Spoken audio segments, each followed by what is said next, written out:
Is there anyone who still drinks? I don't know. Instant coffee? Instant coffee? Yeah, I know. I know. We're just God, we're rich. God, we don't drink. That was the most roundabout way of saying we're privileged, right? We don't. We're privileged. None of us drink instant coffee, guys. Yeah, we're not. Can we go back to instant coffee? No, I can't go back. I can't go back. It tastes horrible. Yeah, it's bad. I mean, it is because I think at least around where I live, there is a lot of like roasteries, like local ones that have really cheap beans that if you just buy a really shitty grinder and you wanted to do like a French press or filter it yourself, it's like as cheap as getting the giant instant coffee. That's why I like asked, just because it seems like it's been cheaper and cheaper to get like good coffee, you know.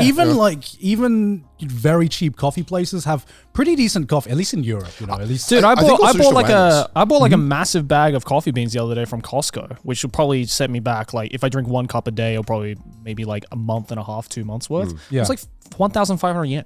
And it tastes really fucking good. I think people just care a lot more about coffee now than they did 10 years ago, and we also are aware of how to make coffee taste better. It's the TikToks. First of all, the TikTok, The TikToks, yes. Well, okay, it's the TikTokers and the hipsters that have like, you know, we clown on hipsters a lot, but they've changed so much about what has become readily available. Like, do you remember, I don't know when this started to happen, but do you remember when did hipsters start to become the trendsetters?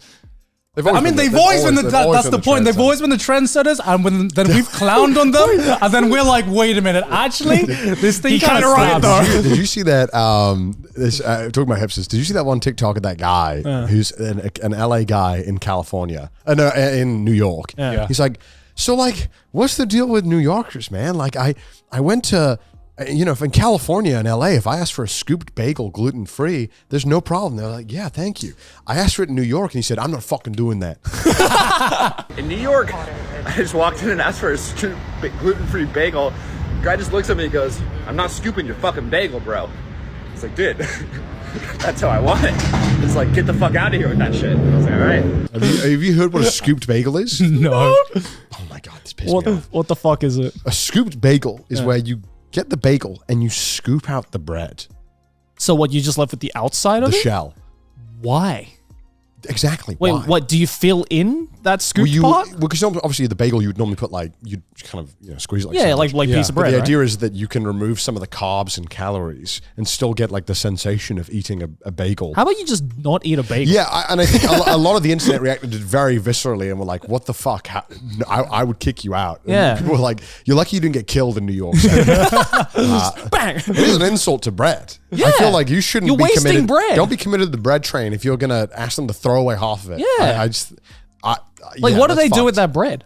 They just presumably chuck it. throw it away, or maybe what the fuck? Maybe compost it, or give it to someone, or feed it to animals. Dude, I don't know, something. Bakers all over the world are fucking frothing at the mouth right now. I feel like it's just a hate crime. Yeah, against bread makers. Yeah, that's so rude. Just if you don't want to eat carbs, then stop fucking eating bagels. Like throwing away the crust on a pizza. I mean, not looking at anyone in particular. I mean, I don't have a horse in this race, guys. Pizza guy, scooped. Can I get my pizza scooped, please? Can I get my pizza? Can't imagine crustless? going to like a bagel place and being like, "Hey, remove all of the hard work." Yeah.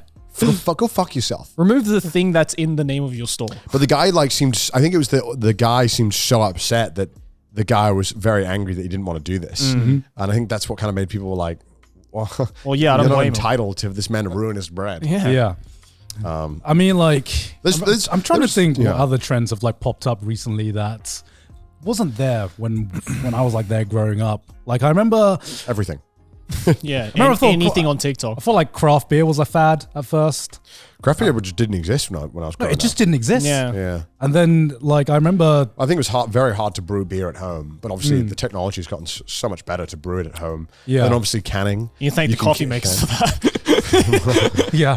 Yeah, I mean, yeah, you can also like can beer now. That is something that is accessible and you can do that on a very small scale, whereas canning canning stuff before, it was like a very, very expensive thing, and you did these giant machines to do, and so that's why like still in a lot of places when you do like craft beer, it's what is it? Fuck, it's either cask or it's in bottles normally. Yeah. No, actually no, bottling is very expensive as well. What am I saying?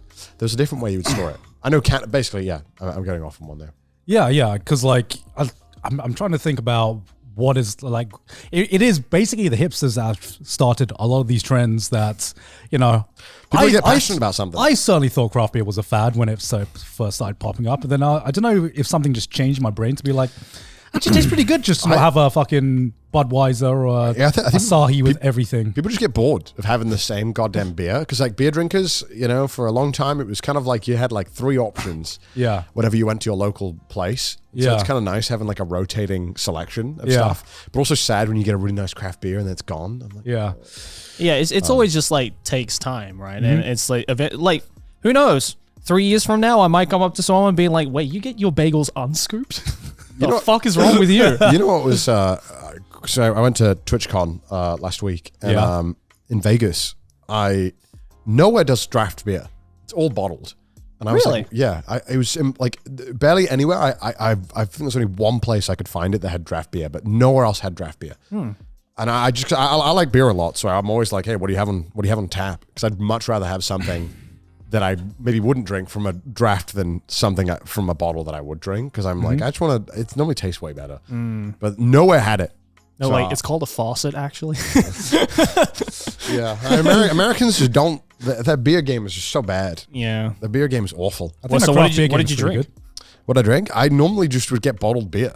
Like rebottled beer? No, bottled beer. They pour it out of the keg and then they just. Is that a Californian thing? Yeah. Can you scoop scoop the beer out, please? Can I get my beer scooped? Can you shake the carbonation out, please? Yeah, I like my beer uncarbonated. I mean, a lot of the drinks are bad, so I was like, I'll just take a bottled beer of, I don't know, an IPA or Goose Island or something. They had that everywhere, so I had that. Oh, but Goose Island. That's it's okay. It's better than a Budweiser.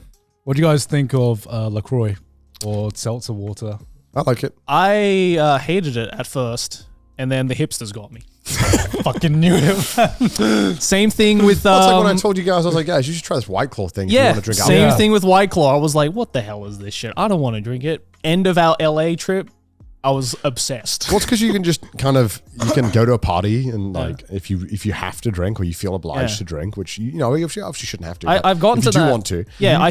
The progression calories for me was crazy with White Claw. Like it started with like, what the fuck is this? Like seltzer, alcohol seltzer. This is bullshit. Now I'm at that point where I go to a friend's party and I judge them on what flavors they have. It's definitely going to take off. So you only have the lemon? The fuck is wrong with you? It's going to catch on here. I'm surprised it hasn't already caught on here. There's so many low calorie alcohol options here. You need to get in on that train. That's $1 million idea. I'm sad that he hasn't caught on in the UK yet. The UK is still in that phase of like clowning on White Claw, because you can't even get it at like every supermarket. It's only at like some select supermarkets, and every time I've been caught drinking a White Claw in the UK, I get beat up.